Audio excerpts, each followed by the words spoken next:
समझा। हम कुछ नहीं की जानत। कावे शिवाला पो जलवा चढ़ावो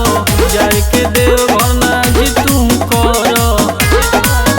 बिना पैसा के जाई का बजरिया बजरिया कान्ही पोले की कमरिया चली जदेव घर नगरिया लाइन तो लागल बा बहरिया सावन के बरसे बदरिया कुछ से बुक के घोड़िया भीड़ बा कोचस बजरिया कान्ही पोले की कमरिया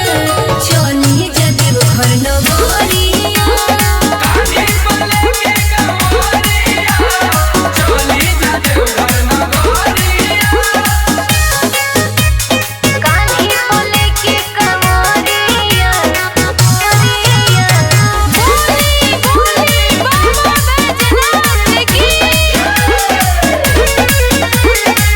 हर साल दर्शन करैले हम बानी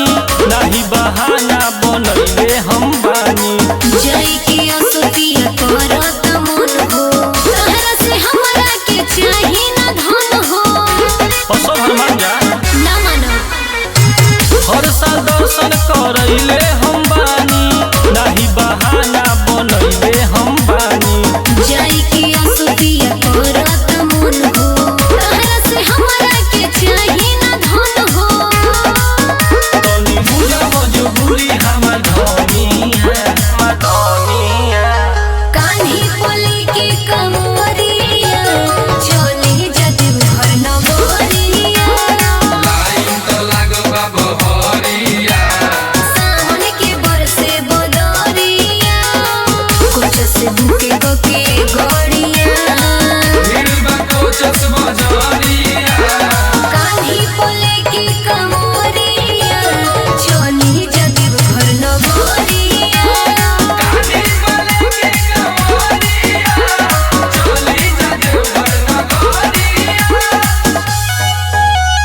कान्ही पोले की कमरिया कमरिया बोली बोली बाबा बैजनाथ की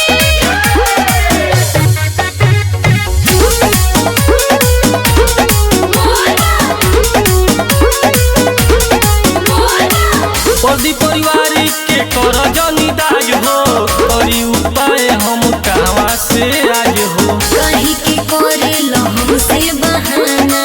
बना ले हम रहिया के खाना बना ले हम रहिया के खाना पदी परिवारी के कर जनी दाज हो करी उपाय हम कहवा से आज हो कहीं के करे लहम से बहाना बना ले हम रहिया के खाना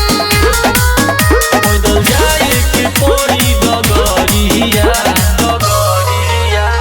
कान्ही पोले की कमरिया चली जदेव घर नगरिया लाइन तो लागल बा बहरिया